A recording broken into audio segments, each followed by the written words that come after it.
He was busted using a mobile phone while driving, but this pensioner is adamant he's never owned one and wouldn't even know how to use it.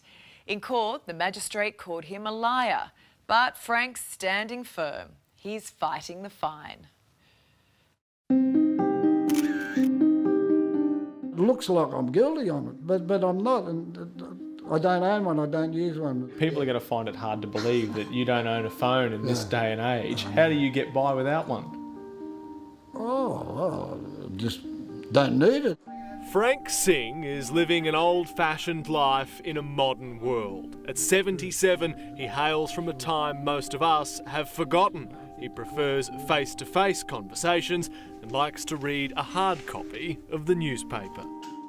You don't have a computer? No, I don't. I haven't got a computer. What about an email address? I don't even. All I know is my address here where I live. You've got a landline though? Yeah, little phone and a landline. Yeah. Hello. Oh, that you, Mick? How the bloody hell are you, mate? You can't take that in the car. You can only take it out so far, and then I don't think it works. Given how disconnected Frank is, you can imagine his surprise when 2 weeks after a road trip to see a friend, he received a fine in the mail.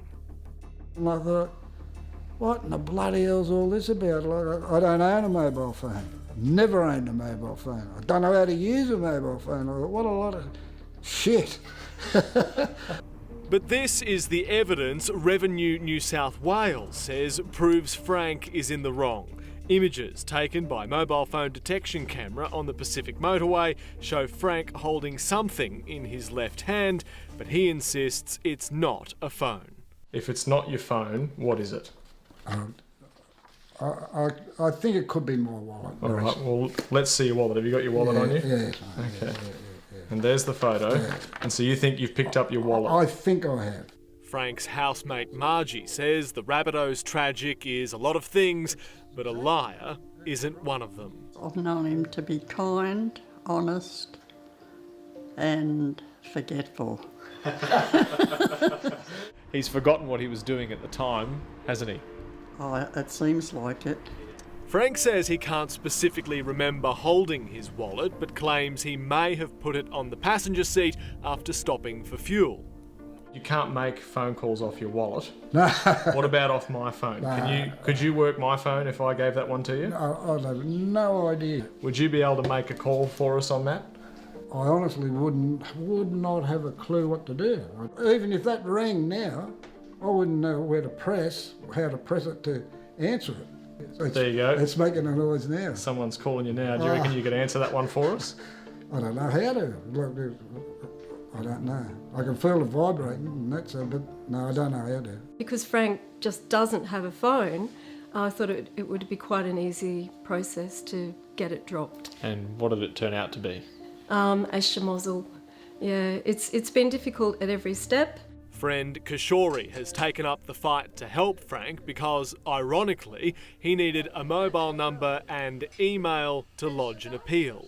Well, my first thought was, this is ridiculous. You've got a fine for using a mobile phone while driving. You don't have a mobile phone. Let's just nip down to the office and get this fixed. But to their astonishment, the review was rejected. You know, he received a letter to say, yeah, we understand that you say that you don't have a phone, but please go ahead and pay the fine anyway. And then I thought, well, stuff is. Like, I'm not guilty, I don't own a bloody phone.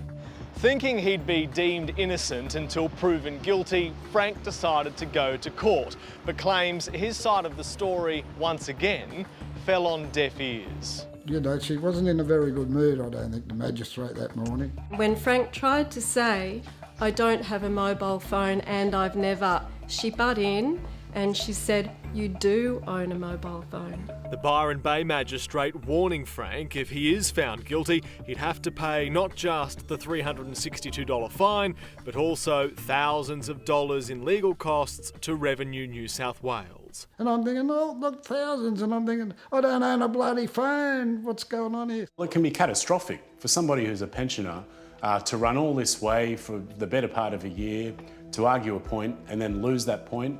It's a pretty big hit at the end of it.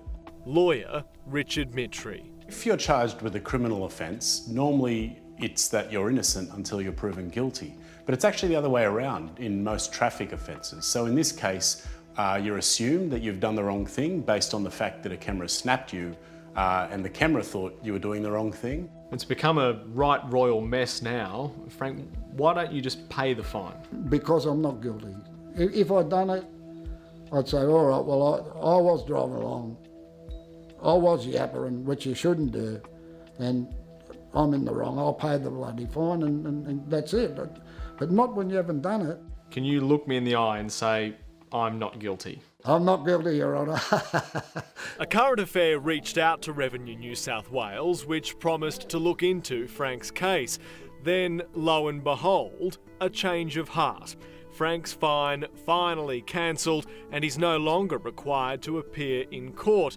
Communicated via email, all that was left to do was tell the man himself.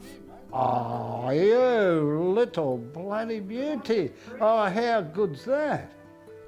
Time for a celebration, first at home, Cheers. then down at the local watering hole. Now that I've had that news, I'll go and have a shower and I'll walk down and get myself a jug. And I'd like to thank A Current Affair very, very much so for everything that you've done for me, and I appreciate it very, very much.